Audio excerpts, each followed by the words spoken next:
It is Simple September. Last week, I shared my introduction of this month's photography theme with a video where I shared a few photos that I had taken in the past and that fit into this theme. This week, I will share some new photos. I did a simple portrait shoot in the forest. It was simple for a few reasons. I'll share those with you, and then I will tell you how you can see more from the shoot. Everything I'm doing this month is based on the idea of simplicity in one way or another. I have found that I enjoy photo shoots with fewer variables to concern myself with so that I can focus on posing as the model or composition as a photographer, or in either role, focusing on working together with the other person. I find that less stress and more coordination equals lots of great photos. The first simple element of this shoot was the gear. I used a crop sensor DSLR and a 50mm prime lens. It's a combination that a lot of people have. It's great for portraits because the resulting effective focal length is about 75mm. It allows for a good amount of distance between the camera and the subject for portraits. Also, the photographer has one less thing to think about: zooming, or in this case, a lack of zooming. Another thing we didn't have to consider during this shoot was lighting, because we didn't use any. No speed lights, no on-camera flash, no reflectors even.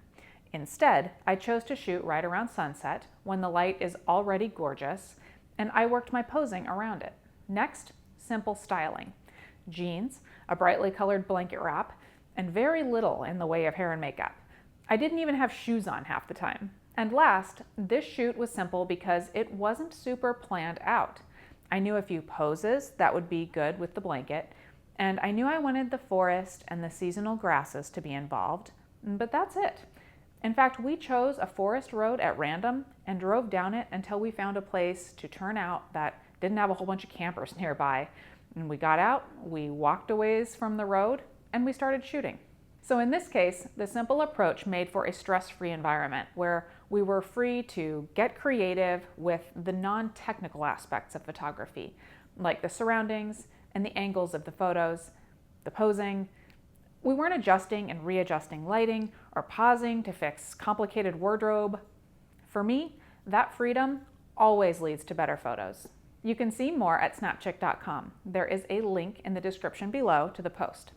I share a sample photo and the specific gear and settings that were used. And VIPs, make sure you log in when you're there to see the entire gallery of images, plus another video where I chat with you from the shoot in the forest, before and after, and also from my computer while I was editing the photos. So it can be fun to get your subject really dressed up with fancy wardrobe or extensive hair and makeup. Lots of lighting can create an interesting shot or allow you to shoot in lighting situations where you wouldn't normally. Or you can dial it back. Set yourself up to get a great shot without all that fuss. That's what I'm doing this month.